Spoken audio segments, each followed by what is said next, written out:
Kako verovati u Božje obećanja kada osjećamo emocionalnu sušu? Kako verovati i ostati veran Bogu čak i kada sve izgleda besmisleno? Koji su koraci koje treba preduzeti kada se osjećamo duhovno napušteno? I pre nego odgovorimo na ova pitanja, jedna važna informacija vezana je za tematiku o kojoj govorimo. U pitanju je knjiga koju vidite na ekranu Kada Bog ćuti, koju možete dobiti na poklon. Dovoljno je da napišete SMS poruku na broj koji vidite na ekranu 060 80 80 608. Naime, napišite vaše ime i prezime i adresu i knjiga će uskoro biti u vašim rukama.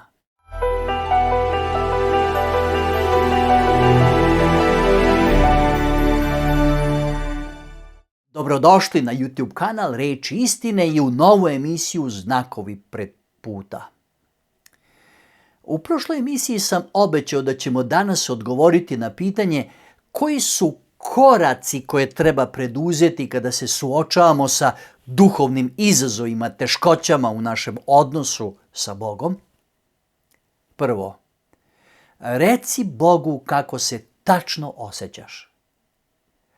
Izlij svoje srce pred Bogom. Istovari svaku emociju koju imaš. Jov, kojeg smo spominjali prošli put, je to uradio kada je rekao: zato ja neću braniti ustima svojim, govorit ću u tuzi duha svog, naricati u jadu duše svoje.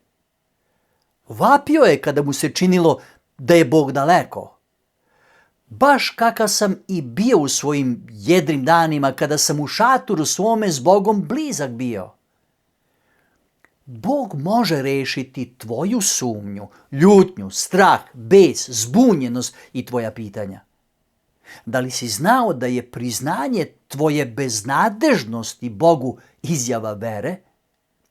Verujući Bogu, ali istovremeno sa osjećanjem beznađa, David je napisao: ja verujem i kada kažem nesretan sam veoma. Ovo kao da je kontradiktorno. Verujem Bogu, ali sam nesrećan. Davidova iskrenost u stvari otkriva duboku veru. Prvo, verovao je u Boga. Drugo, verovao je da će Bog čuti njegovu molitvu. I treće, verovao je da će mu Bog dozvoliti da kaže šta osjeća i da ga još uvijek voli. Drugo, fokusiraj se na to ko je Bog, na njegovu nepromenljivu prirodu. Bez obzira na situaciju i na to kako se osjećaš, osloni se na Božji nepromenljivi karakter. Podsjeti se na ono što znaš, da je večna istina o Bogu, da je On dobar, On me voli, sa mnom je, zna kroz čega prolazim, brine, ima dobar plan za moj život. A Raymond Edman je rekao: nikada ne sumnjaj u mraku u ono što ti je Bog rekao na svetlu. Kada se Jovu raspadao život, a Bog je ćutao, Jov je ipak pronašao ono zbog čega će slaviti Boga. Za svaku tvrdnju koju iznosim postoji tekst u knjizi o Jovu, ali ću ih sada samo nabrojati. Da je Bog dobar i pun ljubavi, da je svemoćan, da zna svaku sitnicu u njegovom životu, da vodi računa, da ima plan za njegov život, da će ga kada dođe vreme vaskrsnuti. Treće, veruj da se Bog drži onoga što je obećao. Za vreme duhovne suše moraš strpljivo da se oslanjaš na Božje obećanja, a ne na svoje emocije. Situacije ne mogu promeniti Božji karakter. Božja milost je još uvek u punoj snazi. On je još uvek uz tebe, makar ti to i ne osjećaš.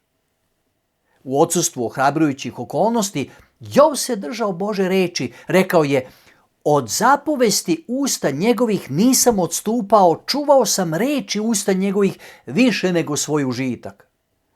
Ovakva vera u Božju reč učinila je da Jov ostane veran čak i kada je sve izgubilo smisao. I sljedeća njegova izjava je neverovatna. Gle, da me i ubije, opet ću se uzdati u njega. Kada osjetiš kao da te je Bog ostavio, a nastaviš da se uzdaš u njega uprkos svojim osjećanjima, tada ga proslavljaš iz dubine duše. 4. Seti se onoga što je Bog učinio za tebe. Čak i da Bog ništa ne učini za tebe u tvojoj sadašnjoj nevolji, još uvijek bi bio vredan tvoje neprekidne hvale dokle god si živ, zbog onoga što je Isus učinio za tebe na krstu. Da, Božji sin je umro za tebe. To je najveći razlog za proslavljanje Boga. Mi ponekad zaboravljamo okrutne detalje žrtve koju je Isus učinio za naše dobro. Čak i pre razapinjanja Božjem sinu je skinuta odeća. Pretučen je tako da ga skoro nisu mogli prepoznati. Bičevan, omalovažavan, izrugivan, krunisan je trnovom krunom i prezrivo ispljuvan. Zlostavljali su ga i rugali mu se bezdušni ljudi. Ponašali su se prema njemu kao prema životinji u svom besu. Tada su ga naterali da nosi teški krst na brdo zvano Golgota. Na tom krstu su ga prikovali i ostavili da lagano umire. Dok mu je krv isticala, provokatori su ga vređali i ismejavajući njegovu bol i izazivajući ga zbog njegove tvrdnje da je Bog. Zatim je došao najteži trenutak. Dok je Isus nosio na sebi sve grehe i krivicu čovečanstva, Bog Otac je okrenuo pogled od njega. Isus je zavapio u očaju: Bože moj, zašto si me ostavio? Isus je mogao da spase sebe, ali tada ne bi mogao da spase tebe. Riječi ne mogu da opišu tamu koja je nastala tog trenutka. Zašto je Bog to dozvolio i pomirio se sa takvim strašnim zlim postupkom? Zašto? Zato da bi i ti mogao da budeš pošteđen večne propasti. Da bi mogao da boraviš u njegovoj slavi zauvek. Biblija kaže: jer onoga koji ne znaše greha, nas radi učini grehom, da mi budemo pravda Bože u njemu.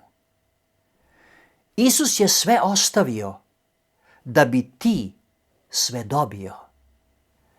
On je umro da bi ti mogao zauvek da živiš. I samo to je vredno tvoje neprekidne hvale i slave njega kao spasitelja. Zato nikada više ne treba da se pitaš zbog čega prolaziš kroz neke svoje nevolje i zašta moraš da mu zahvaljuješ.